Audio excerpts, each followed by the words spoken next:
Biden joins the World Leaders Club at G7 with call for wartime effort against COVID-19. Falmouth, England, CNN. The leaders of the world's advanced economies will gather Friday on the Cornish coast for the first time since the global coronavirus pandemic began, welcoming President Joe Biden as a new member who arrived here intent on restoring traditional American alliances. With a pandemic raging in much of the world, a global economy still in shock and threats rising from Russia and China, the Group of Seven summit that formally begins on Friday is shaping up to potentially be one of the most consequential in recent memory. Biden has ramped up those stakes, framing the moment as one just as momentous as the years during and after World War II, when the U.S., the United Kingdom and their allies worked together to help the world recover. An army mechanic from that war, Queen Elizabeth II, will join leaders Friday night for a reception. Already, Biden has used his first trip abroad as president to announce a purchase of new vaccines for the developing world, likening it to American wartime efforts building tanks and airplanes. And he sat down for his first face-to-face meeting with Britain's Prime Minister in a photo op designed to replicate a historic World War II alliance. He sought to convey a message of unity after 4 years of fractured alliances under then-President Donald Trump. And while European leaders are sighing with relief at a more traditional U.S. presidency, there remain differences between the leaders. Skepticism also abounds over the durability of Biden's message promoting democracy over autocracy.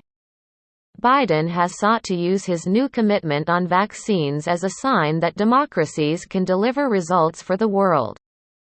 But developments back home, including revelations about the Justice Department's pursuit of Democrats' data and an impasse in Congress on Biden's agenda, have undercut his pitch. On Friday, Biden turns to the full G7 group, which comprises the leaders of Britain, Canada, France, Germany, Japan, Italy and the United States. His day will include the landmark, family photo, a symbolic moment for a president who has long sought a place in the club of world leaders. Biden's wife, First Lady Jill Biden, said Thursday that her husband had been training for the moment. "He's been studying for weeks working up for today," she said. "He knows most of the leaders that will be here. Joe loves foreign policy. This is his forte. Later he'll meet for closed-door sessions on the global pandemic recovery." The driving topic for leaders urgently working to pull their nations from the grips of the worst global health crisis in a generation. The global economy is up first on the agenda, with the global tax rate and aid for countries in need on the docket.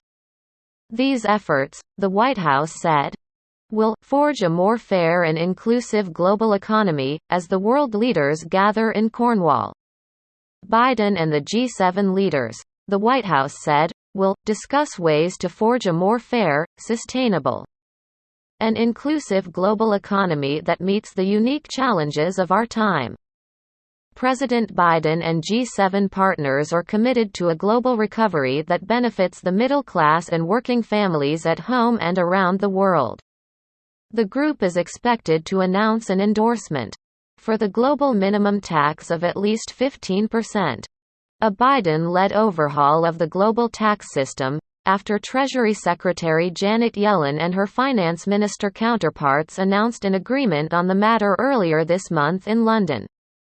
On Thursday, Biden framed his announcement that the U.S. was purchasing 500 million Pfizer vaccine doses as a commitment akin to America's participation in World War II, saying the United States' values required it to help inoculate the world.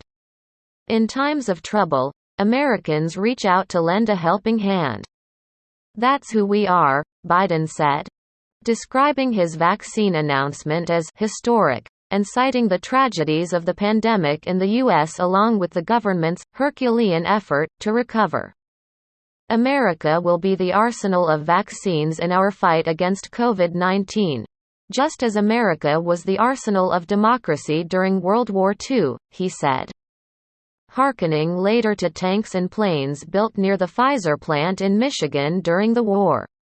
Now a new generation of American men and women are committing today's latest technology to build a new arsenal.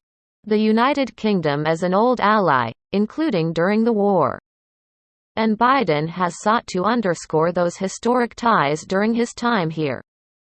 He and Prime Minister Boris Johnson have sought to replicate the historic alliance between President Franklin Delano Roosevelt and Prime Minister Winston Churchill by signing a new version of the Atlantic Charter, a document signed after the war in an attempt to shape the New World Order. The new document did not mention Russia or China by name but did mention persistent issues emanating from those countries, including disinformation campaigns and election meddling.